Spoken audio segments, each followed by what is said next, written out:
Welcome to the third episode of Leatherneck Insider. I'm your host, Brendan Reedy, and alongside me is Elaney James. We still don't know when the Western Illinois women's basketball team will get on the court for games, but when they do, experts think the Leathernecks will be pretty good. Western Illinois was picked to finish third in the Summit League preseason poll behind South Dakota and South Dakota State.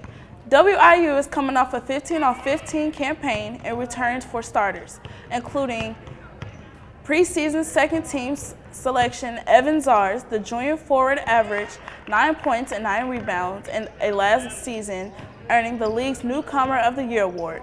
JD Gravina's squad was particularly tough at home last year, winning 11 games inside Western Hall. And while there's a lot of uncertainty about the upcoming women's basketball season, Leatherneck Insider reporter RJ Larson takes us into the huddle to learn more about the Western Illinois women's basketball team. The Western Illinois women's basketball team has begun practice to prepare for their upcoming season.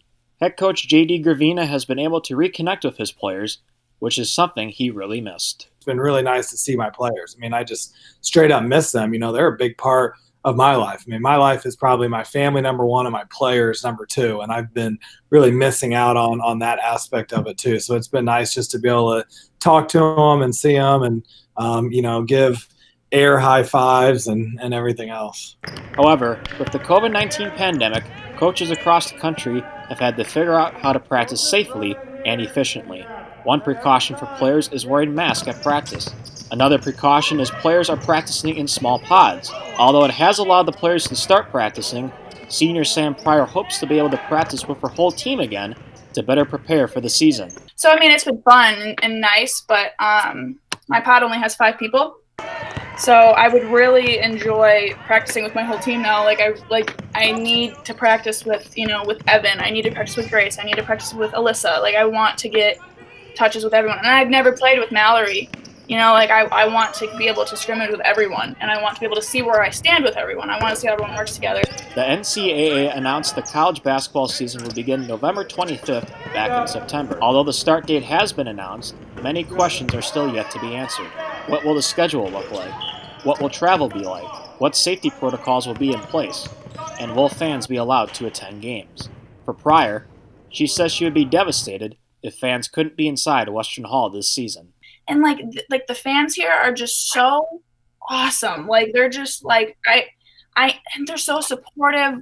They would give me their left leg if they could. And so I really miss seeing Ed and Sue, and to think that I could never play in front of them again. I know it sounds narcissistic, but it's really not that. It's really disappointing for me to think that I could just graduate and never see them again. Although it is uncertain what the season will be like, hopefully college basketball will be back soon.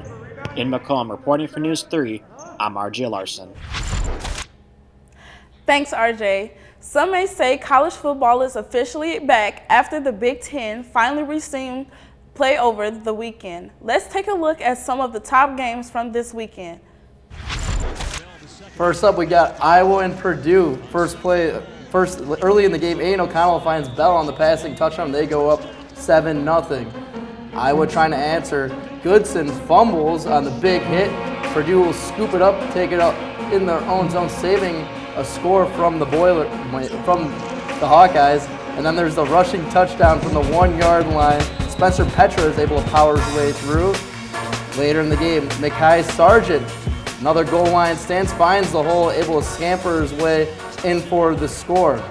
Then Aiden O'Connell, the quarterback, is intercepted by the Hawkeyes. They take back a little bit of a return and will take over. Next, Keith Duncan, field goal try is good through the uprights, taking a 20-14 lead over Purdue. And then O'Connell passes it to Bell, and they would win 24-20. That would be the difference maker with 2:15 left in the game. Next game we have coming up is Illinois at number 14, Wisconsin. The highly anticipated debut of Graham Mertz. Early in the contest, play action, finds his wide receiver Stocky on the 10-yard touchdown pass. Then Peters, the quarterback for U of I, scampers his way, running up the seam, able to go all the way for a 30-yard scamper. Back in the red zone, Wisconsin, Mertz rolling out, hits his tight end Ferguson, his first of many connections on the day, as they take a 14-0 lead. Wisconsin then to Mertz to Ferguson. He coughs up the football. U of I gets it, no whistle yet. The big man lineman takes it over as he has a rally around him. He rumbles his way all the way to the big man touchdown score, making it a 7-point game. Later in the contest, Mertz dropping back. Third passing touchdown on the day. He finds his friend Ferguson, his second receiving touchdown of the contest. And then back again under center, Mertz taking a deep shot downfield, finds Danny Davis wide open up the seam to make the score 28-7 in favor of the Badgers. In the goal line now, Wisconsin hands it off, getting their first rushing score on the day, making it 35-7, putting it away. Why not? Mertz to Ferguson one more time. Final score 45-7. Big win for Wisconsin. Now the final game, we got Penn State at Indiana. Sean Clifford weaves for a 35-yard touchdown score early in the contest, making defenders miss. Finding his way over the pylon, he gets the score, making it a 3-point game. Next, Clifford from Indiana rolling around in the pocket, takes a deep shot downfield, finds Dotson, making it 27-14. Can Indiana pull off the upset? Penn State down. They hand it off. Penn State will score. They didn't mean to score, and it gives Indiana a shot to come back. They find the end zone. They get in there. Michael Penix, the goal line score, all tied up at 28 now. And here's a long field goal try from Penn State. Jordan Stout missing barely the 57-yard attempt. This game will go into overtime. Clifford in the pocket, running out of time, rolling out. Fires over the middle and connects with his receiver Parker Washington to put them up 35-28. Now Indiana trying to answer. To stay alive in overtime, he'll throw it to his receiver, and they'll connect and they'll tie it up, but they opt to go for two. Penix diving for the pylon, gets the score. They go into review, but it will stand. They would win 36-35. Coming up on Leatherneck Insider, David Goeller sits down with softball coach Alisa Goeller. Stay tuned.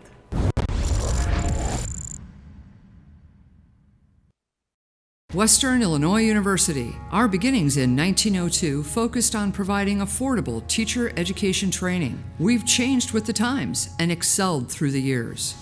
Today, Western is positioned for the next 100 years and beyond. Affordability of diverse academic programs, outstanding learning opportunities, and hands-on experiences provide excellent job placement for our graduates. This is Western, forever Western.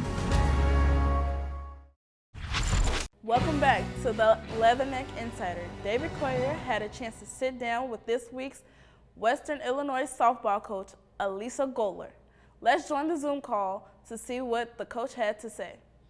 Right off the bat, what drew you to come to Western Illinois?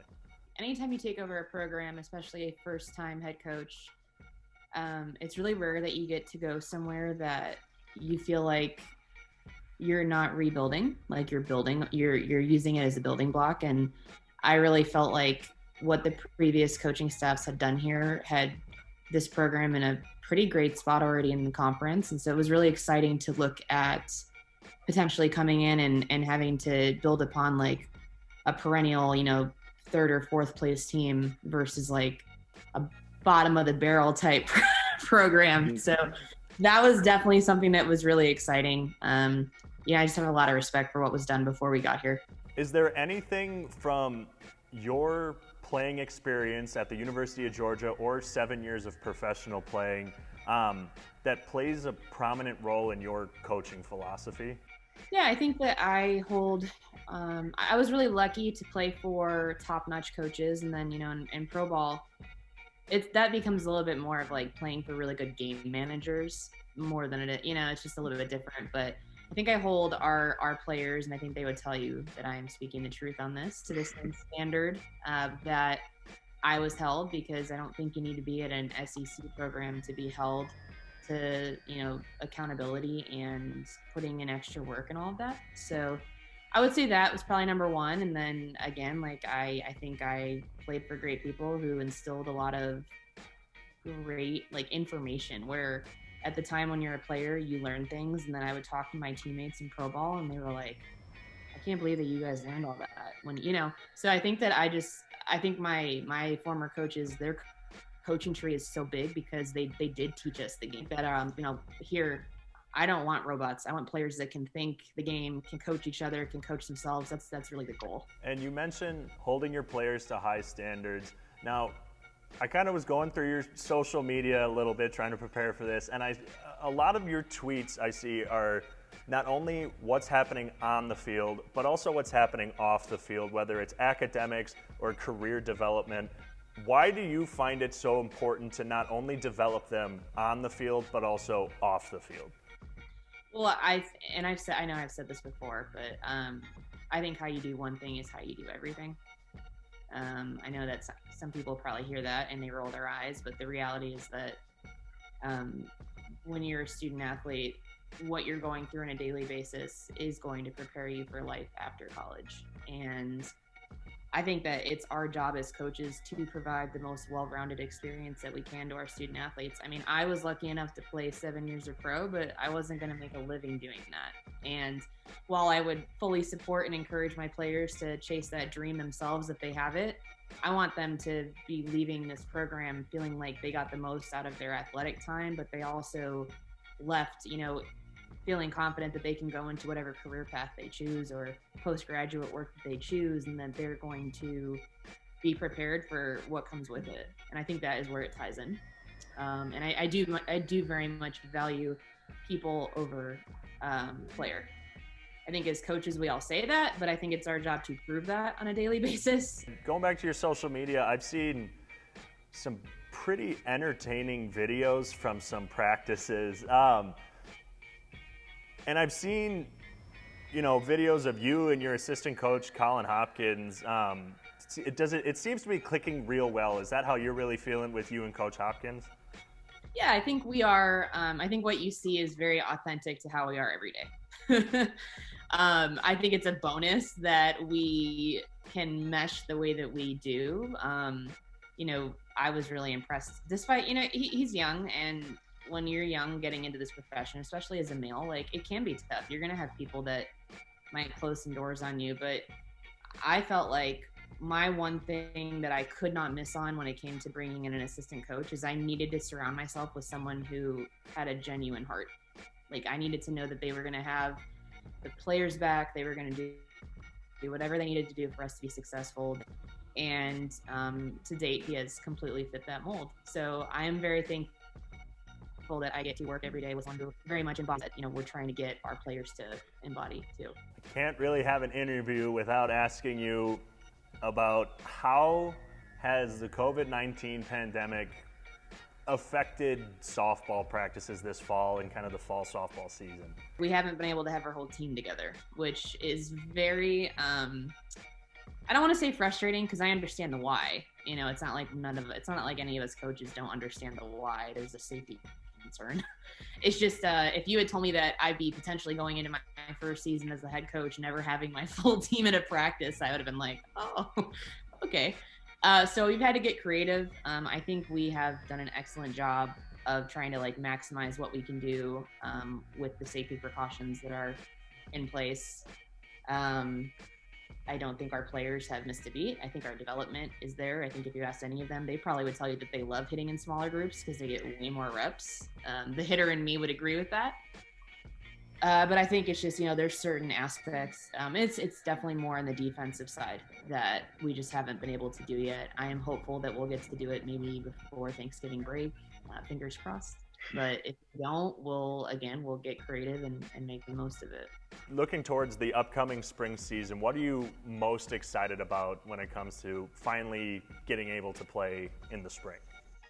With the amount of work that the team has put in, the amount of trust that they have placed in Coach Colin and I say trust because it is difficult when you have a coaching change to always understand the why and to always want to buy in. Like I don't think that makes a player stubborn. I think that's normal. And I think if you have players that you want to think for themselves and you encourage them to ask questions, like they should do that. We are very much an environment like that. We constantly tell them, like, ask us why, we'll explain it. You have the right to know, you know? So I think with the amount of trust that they've placed in us, the work ethic that they've showed, I mean, it's unreal. And I think that's amazing just to have athletes that do that on their own. I just want us to see success. Like I want it to be able to pay off for them. I want them to get excited about it. They don't know yet. Like I watch them every day and I keep telling them, like, you guys have no idea how good you're going to be because the strides that have been made in less than 2 months are unreal. And I can't wait for them to finally see it in game. So I guess that's my long-winded answer. I'm excited for them to see all of their hard work and everything truly pay off in game. Thanks, David. Lots to look forward to with the upcoming spring season. Coming up next, we'll talk about the NFL action from over the weekend. Don't go anywhere.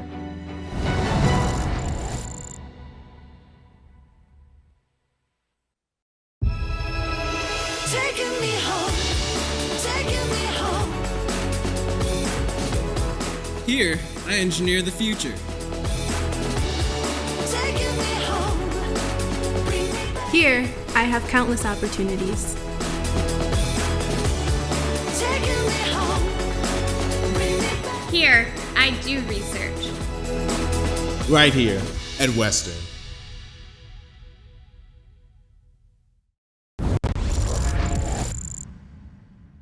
Welcome back to Leatherneck Insider.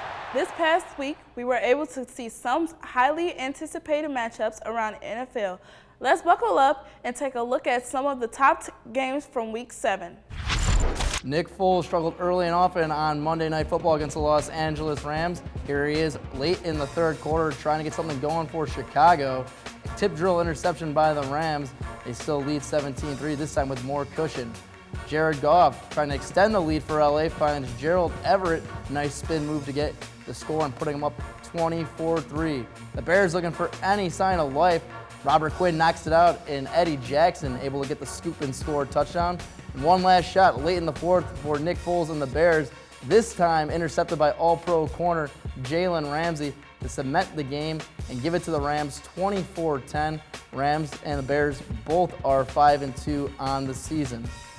Now heading down to Atlanta. Detroit hands it off to DeAndre Swift, the rookie running back, finds a hole, puts them on the board first, 7-0. Matt Ryan finds tight end Hayden Hurst. He goes up and over the defender. Look at him, gotta go higher. Hayden Hurst, tight end, former first rounder. Matt Ryan handing it off to another first rounder, Todd Gurley. Gets into the end zone as Matt Stafford has plenty of time, finds the veteran wide receiver Danny Amendola with space to work with. Gets just outside the red zone for Detroit. This time, Matt Ryan hands off on 4th and 1, but Atlanta's D gets a big stop as Matt Ryan finds Calvin Ridley over the middle, gets a score, putting him up 14-7. This time, Matt Ryan, plenty of time in the pocket, looking to go downfield, finds 6'3" Kenny Galladay, and he used all three of his 6'3" frame there to make that big catch. Late in the fourth, Matt Ryan in the pocket, stripped defensive lineman for the Detroit Lions, picks it up, and they have life. Late in the game, Todd Gurley trying to get away from the end zone, not go in. They would have been able to run out the clock, kick a game-winning field goal. Instead, the touchdown stands. Gives Matt Stafford one last shot to come back, finds Kenny Galladay and sets up one last play for the Lions. Stafford, under duress, steps up in the pocket and fires to his tight end, TJ Hawkinson, to tie it up at 22. But after a penalty flag, it's a deep extra point attempt, and Matt Prater, reliable as ever, puts Detroit on top 23-22. Going into the Sunday Night Football, Kyler Murray, second-year quarterback, going against MVP candidate Russell Wilson. Russell Wilson rolling out of the pocket finds Tyler Lockett to strike first, 7-0. Kyler Murray taking a shot deep downfield to newly acquired DeAndre Hopkins. He scores a touchdown, 13-7. This time, Russell Wilson intercepted by Budda Baker. Budda Baker taking it down the sideline, but here comes DK Metcalf. Is he gonna get him? He does. Chase him all the way down. Reached 22 miles per hour on that chase down tackle. 13-7 still the score. Russell Wilson pitching it to Carlos Hyde, the journeyman running back down the sideline, gets the edge and finds the end zone. 27 the score in the second quarter. But here comes Kyler Murray and the Cardinals. Christian Kirk, nice toe-tapping touchdown catch. And Russell Wilson taking a shot deep downfield, this time to Tyler Lockett once again. Big day for the undersized wide receiver. Kyler Murray displaying his athleticism, able to extend his arms and get into the end zone for a touchdown. And all of a sudden, we got a ball game here in Arizona. But why not one more time? Tyler Lockett, the trio of touchdowns in this contest. Nice toe-tapping 1-2, gets the score and putting him up 34-24. But Kyler Murray wasn't done yet. Christian Kirk gets in for his second touchdown of the night, putting up 31-34. And Zane Gonzalez, the 44-yard attempt, is good as time expires and they go to OT. But his second attempt in OT is wide left. And all of a sudden, Seattle looking to get a field goal range to put it away. But rookie Isaiah Simmons intercepts Russell Wilson and sets him up in field goal range for a 48-yard kick for Zane Gonzalez. Gonzalez kick, does it have enough? It does. The Cardinals stun Seattle at home on Sunday night. Another great week of football, Brendan. What do you think about the Lions' recent surge? Well, you know, the Lions, they started off really slowly, lost in disappointing fashion week 1 to the Chicago Bears. But they're back to 500, and they just made a win-now move by acquiring all-pro defensive tackle Everson Griffin from the Cowboys for a conditional 6th-round pick. So it's going to be very interesting to see what happens later down the road with them. But I think they're definitely in the playoff hunt come down the final weeks of the season. But this weekend, my team bursted on the scene in fantasy football, scoring a whopping 162 points, partly due to our fantasy guru, Carly Hall. We're going to dish it off to Carly now with her fantasy picks for the upcoming week. Here are my fantasy football boom and bust picks for week 8. Boom pick number 1 is Green Bay Packers wide receiver Davante Adams. Adams had a career day last week with 13 catches, 196 yards, and 2 touchdowns against Houston. Minnesota is up next, and Adams burned them for 2 scores in week 1. The Vikings are allowing the 3rd most fantasy points to receivers this season, so I expect Adams to put up monster numbers on Sunday. My other boom pick is Tennessee Titans wide receiver A.J. Brown. Since returning from injury in week 5, Brown has 18 catches and 4 touchdowns. The Titans wideout has a juicy matchup this week against a Cincinnati Bengals defense that's given up 8 passing touchdowns in the last 2 games. For my bust this week, avoid Buffalo Bills running back Devin Singletary. The second-year back has found end zone just once this season and hasn't reached double-digit fantasy points in 3 straight games. Singletary is also starting to lose touches to backfield mate Zach Moss. Until I see some improvement, I'm keeping him on the bench. My other bust pick is Detroit running back DeAndre Swift. With 3 touchdowns in the last 2 games, the rookie's role is growing in the Lions' offense. However, he's still not getting enough carries to be a consistent number 1 running back. With the Colts defense allowing just 3.5 yards per carry, Swift is difficult to trust in week 8. My sleeper pick is Philadelphia wide receiver Travis Fulgham. No longer a secret, Fulgham has received double-digit targets in 3 straight games. With the Eagles' receiving core banged up, Fulgham should continue to be fed the ball in a plus matchup against Dallas on Sunday night. These are my fantasy football boom and bust picks for week 8. Thanks, Carly. Game 6 of the World Series took place last night, and it was thrilling. Let's take a look, see how the game unfolded. Will Los Angeles World Series, or can Tampa Bay force a Game 7? That's a question everyone was asking on Tuesday night. Randy Arozarena in the top of the first inning, staying as hot as ever, goes yard, giving Tampa Bay a 1-0 lead. And after the pitching change from Blake Snell, the Dodgers, the pitch gets away in the dirt, and the runner from third will score, and it's a tie ball game. This time, this is why Mookie Betts was traded in the offseason. He gets a big break there as he gets home on the fielder's choice. And then again, a few innings later, bottom of the 8th, it's a solo shot deep into left field, putting the Dodgers up 3-1, and they are your World Series champs, their first championship since 1988.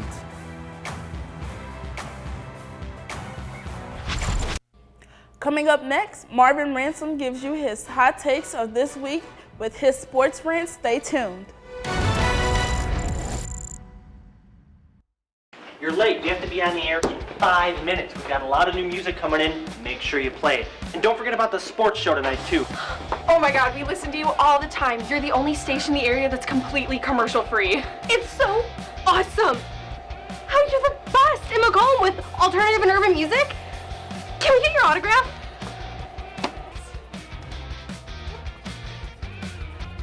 88.3 The Dog. Rocky approved.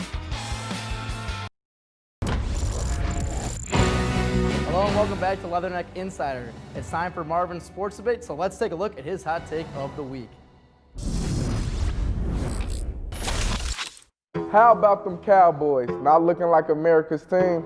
And this two-game slide proves anything is that quarterback Dak Prescott deserves the big bucks. With Dak, Dallas is averaging 32 points a game. Without Dak, a putrid of 6.5 points a game. Now backup Andy Dalton may be out with a concussion. What else can go wrong for the Dallas Cowboys? Cleveland lost star without Odell Beckham Jr. for the season with a torn ACL, but is that a bad thing for the Browns? OBJ is a playmaker, but Baker Mayfield has shown he can succeed when there is less mouths to feed. In Sunday's win over Cincinnati, Mayfield tossed 5 touchdowns to 4 different people without Beckham went down with the injury. You don't replace a superstar like Odell overnight, but Cleveland can still succeed with the players they have left. Are we sleeping on the Arizona Cardinals with Sunday's overtime win against Seattle? Arizona is just a half game out of first place in the NFC West, and after a 4-touchdown, 400 passing yard performance, I think quarterback Kyler Murray deserves some MVP love. Murray has this team rolling and in a great position to get to the postseason for the first time in 5 years. The Tampa Bay Buccaneers might be the best team in NFL, but will they regret signing wide receiver Antonio Brown? Brown is talented and will provide Tom Brady another offensive weapon, but there's a reason why the former All-Pro has been out of the league for more than a year. AB has misbehaved on and off the field in Pittsburgh, Oakland, and New England. Will it play out differently in Tampa? Only time will tell if Brown is the key to a Super Bowl or a toxic figure that ruins the team chemistry. I'm Marvin Ransom, and this is my rant. Thanks, Marvin. That's all the time we have here today on Leatherneck Insiders. Be sure to give us a follow on Twitter and Instagram and like us on Facebook. Tune in next week for another edition of Leatherneck Insider. I'm Leilani James. I'm Brent Rudy. Thanks for tuning in and have a great night.